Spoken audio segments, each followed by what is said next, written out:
untuk situasi keluarga, masing-masing keluarga insya Allah sih udah kondusif. Cuman untuk bebenah lingkungan itu yang sangat ya kita upayakan.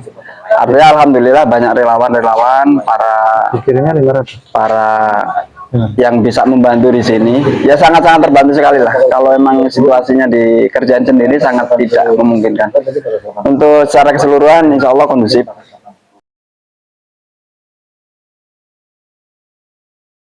Untuk rumah keseluruhan ada 50, cuman untuk kakaknya 43. Ada yang double. Ada yang double 3, ada yang double 2, ada yang kosong.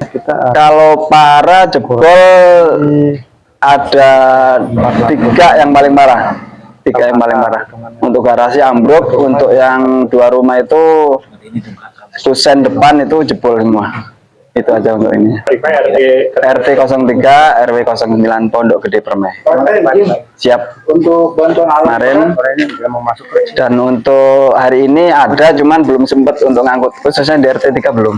Cuman untuk pihak BMCA udah mengerahkan minimal untuk penanganan lumpur yang ada di lingkungan lapangan voli. Itu. Untuk harapannya, karena selama saat ini udah diinventarisir, minimal ya beberapa yang termonitor oleh kami, udah kami ajukan dan dilanjutkan oleh RW untuk ke kelurahan. Adapun untuk tindak lanjut ke atas belum paham. Bantuan saya kira cukup ya untuk sembako, untuk peralatan kebersihan. Cuman karena rata-rata di lingkungan kami ini pekerja harian, artinya hari ini kerja, hari ini makan, hari ini kerja, hari ini makan. Maka memang untuk recovery ini sangat vakum, sangat kosong sekali. Jadi tidak menghasilkan sama sekali. Kalau untuk kecewa, coba kami sosialisasikan, karena ini kan perlu proses ya. Ya kami bersabar sih, artinya memaklumi lah. Belum sampai ke sini dan belum 100% tercover. Sedikit kecewa karena nggak ngerti ya. Nggak ngerti. Untuk di lingkungan RT 5 itu ada 57 rumah atau 57 kakak. Itu total 57. Ya, 57 kakak. Kalau secara keseluruhan yang paling parah termasuk plafonnya ya, yang ambrol itu ada dua rumah gitu. Alhamdulillah kalau bantuan itu termasuk istilahnya sudah amat sangat banyak ya dibandingkan 2020, karena totalitasnya itu kalau kita hitung-hitung ya kita secara keseluruhan di lingkungan RT 5 itu bagian semuanya gitu. Kemarin juga sudah wawancara bicara dengan teman-teman dari Kompas dan TV One, itu termasuk Bapak lihat sendiri lah. Ini saya inginkan sebenarnya pematusan masuk untuk mengambil lumpur-lumpur yang ada di got-got nih, sehingga supaya istilahnya aliran kita itu benar-benar terevakuasi gitu. Nah, air-air yang ada ini terevakuasi, tapi agak lamban nih untuk pematusan. Sebenarnya sudah, cuman mungkin bergilir ya, dan kita ini saat ini belum masuk ke wilayah RT 5 nih, belum masuk ke wilayah RT 5 RW 09. Jalan utama itu yang diutamakan saat ini saya perhatikan itu di lingkungan RW 08 nih. Nah, pintu gerbangnya PGB itu RW 010. Ya, ini justru dia di lebih dalam lagi, lebih tinggi lagi terjadi kebanjirannya gitu di RW 08 ini. Saya harap seminggu setelah kejadian itu segeralah, karena bagaimanapun juga yang namanya aliran begini ini menimbulkan suatu penyakit nih. Baik gatal-gatal dan sebagainya pasti akan terjadi seperti itu. Ini kita ini tanggul ini terjadi pelongsoran. Nah, harapan saya ini dari pihak terkait, dalam hal ini pemerintah, bisa mengatasi hal ini supaya tidak terjadi jebolnya lagi tanggul yang ada di wilayah 09. Karena apa? Karena bagaimanapun juga saat ini, sampai dengan saat ini aliran sungai yang ada, ini belum ada namanya istilahnya pengerukan atau normalisasi. Nah, kalau sudah ada itu, kemungkinan itu agak aman kita untuk istilahnya terjadi banjir kembali gitu. Pada kesempatan yang sama Ketua RW 9 Perumahan Pondok Gede Permai, Kelurahan Jatisari, Kecamatan Jatiasi menyampaikan ucapan terima kasih yang tak terhingga atas bantuan yang diberikan oleh pengurus dan jajaran DPD Gibran Fans Garuda Indonesia dan juga pengurus DPW serta DPP yang telah menyempatkan hadir ke lokasi warga RW 9 di Perumahan PJP Jatisari, Jatiasi.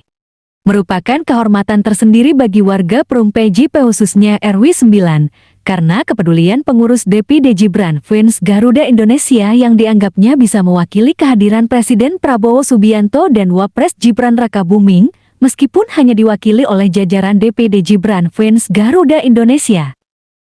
Berikut pesan dari Ketua Umum DPP Gibran Fans Garuda Indonesia, Riyadus Surya Setia Budi dan Pembina GF Garuda Indonesia Sulistio Darmawan. Ya, ini adalah rangkaian acara yang diselenggarakan oleh teman-teman Gibran Fans Garuda Indonesia, khususnya Kota Bekasi, DPP Pusat Gibran Fans Garuda Indonesia mengapresiasi dan sangat mendukung penuh asta-cita program dari pemerintahan Prabowo dan Pak Gibran untuk menuju Indonesia lebih baik dan Indonesia maju 2045 nanti. Ya, kami masih melanjutkan, bahkan insya Allah kita juga akan silaturahmi nanti Baksos juga di Sukabumi ya, di Sukabumi. Mungkin dalam waktu 1-2 hari nanti kita akan melaksanakan baksos di Sukabumi nanti, insya Allah. Untuk saat ini kita masih fokus untuk mendorong pemerintahan Prabowo Gibran supaya menjadi lebih baik dan lebih maju untuk Indonesia ke depannya. Untuk saat ini kita terfokus di itu dulu. Ya, nanti kita bersinergi dengan DPD masing-masing. Kebetulan kan kita di Bekasi sinerginya nanti dengan DPW, termasuk di Sukabumi kita juga bersinergi dengan DPW wilayah. Di wilayah Jawa Barat nanti bersinergi dengan DPD di daerah Sukabumi. Itu sudah ada kita di sana. Ya, harapannya biar semua masyarakat yang terdampak bencana alam ataupun bencana yang lain bisa mendapatkan bantuan ataupun apresiasi dari stakeholder yang ada di daerah masing-masing maupun nanti dari masyarakat juga, masyarakat luas, biar bisa juga menumbuhkan rasa empati, rasa persaudaraan untuk saling membantu sesama bangsa dan negara ini nanti. Tanaman kembali penghijauan terutama di daerah puncak karena sumber air ini dari puncak. Kalau kita hanya netralisasi sungai itu nggak bisa maksimal. Makanya kita berupaya betul sama-sama dengan teman-teman organisasi kita ini bergandengan tangan dengan pemerintah. Nanti insya Allah kita akan mengusulkan untuk reboisasi, penanaman kembali, penghijauan. Karena memang kemarin sempat kita mengadakan penelitian bahwa tanaman-tanaman keras ini kalau musim hujan itu kan menyerap air. Kalau musim kemarau, daun gugur itu akan menurunkan air. Nah, makanya kan pola-pola inilah nanti akan kita usulkan pada pemerintah. Insya Allah begitu, teman-teman. Terima kasih. Itu betul, tapi upaya dari pemerintah Kota Bekasi saya kira sudah lumayan. Buktinya ada tanggul, tapi mungkin karena ada faktor satu, curah hujan yang kemarin memang bisa dikatakan tinggi, sama pendangkalan sungai. Ya, tapi yang terutama permasalahan di sekitar kita itu adalah masalah sampah.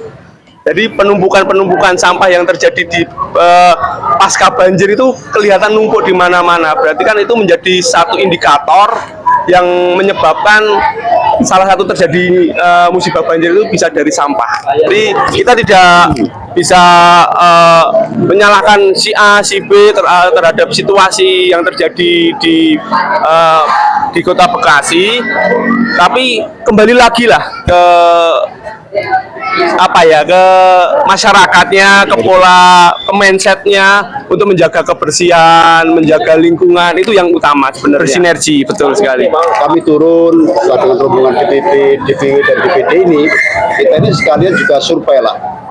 titik-titik mana kira-kira yang belum dapat bantuan, itu nanti akan kita lanjutkan dengan kita usulkan nanti. Nanti ada mungkin gelombang kedua masalah obat-obatan, terus popok bayi, mungkin begitu. Okay. Kalau kemarin Sukabumi sudah kita kirimkan selimut kemarin.